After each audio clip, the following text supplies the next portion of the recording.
Hello everyone, this is again Professor Vincent Torre Bongola na yan. So mga kaibigan, breaking news no, May 20, 2025 ay ikinesa ang disqualification na complaint against the mayor-elect of Pasig City na si Vico Soto. Ayan, so hindi na makatarungan, hindi na tama ang ginagawang ito ng ating COMELEC commissioner dahil yung mga tao, yung mga politiko na nakikita nating nagtatrabaho para sa ikauunlad ng kanilang lugar, ikauunlad ng bayan ay ginigipit nila, no?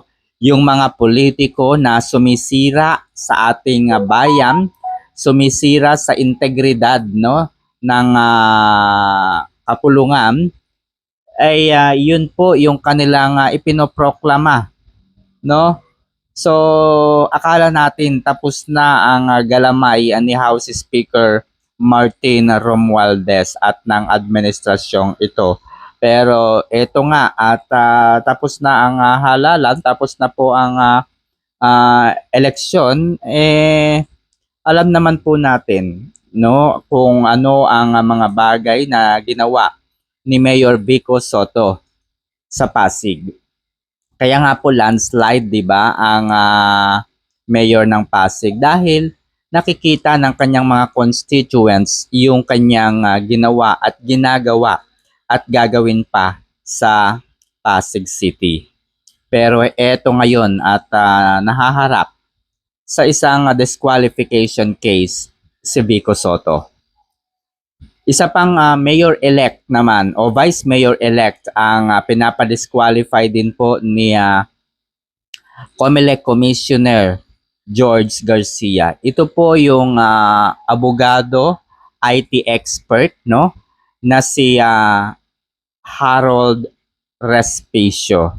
Okay, kung inyong matatandaan, si Attorney Harold Respicio ay nagpahayag ng kanyang opinion at nagsuggest po siya kung paano maiiwasan ang dayaan sa 2025 election. Ayon kay Respicio, dapat sa araw at oras ng botohan ay huwag i-connect muna ang mga automated counting machines sa internet.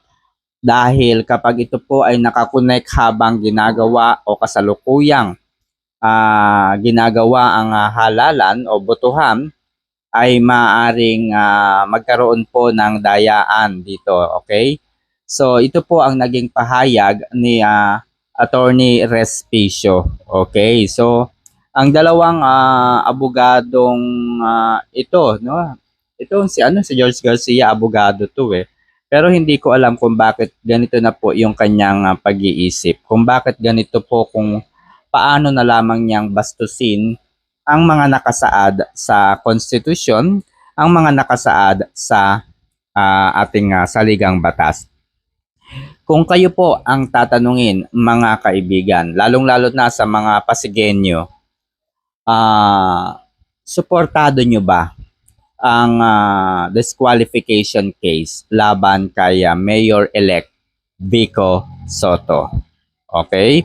So, doon sa mga hindi naman po taga-Pasig, alam naman po natin, ang dami nating napapanood, ang daming balita, no?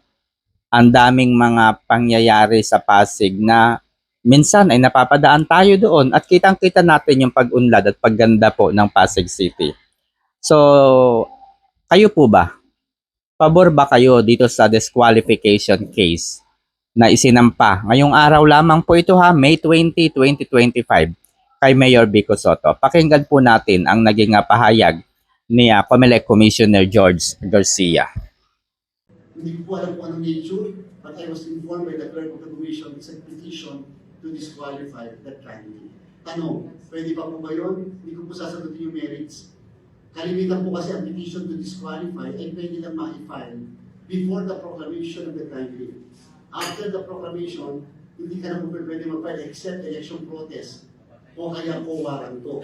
Magpapabilang ka ng balota o kaya po waranto. O kaya naman, gusto mong file ng kasong kriminal, election offense. Pero yung disqualification, meron pong timeline nyo, meron pong hanggang period lang before proclamation.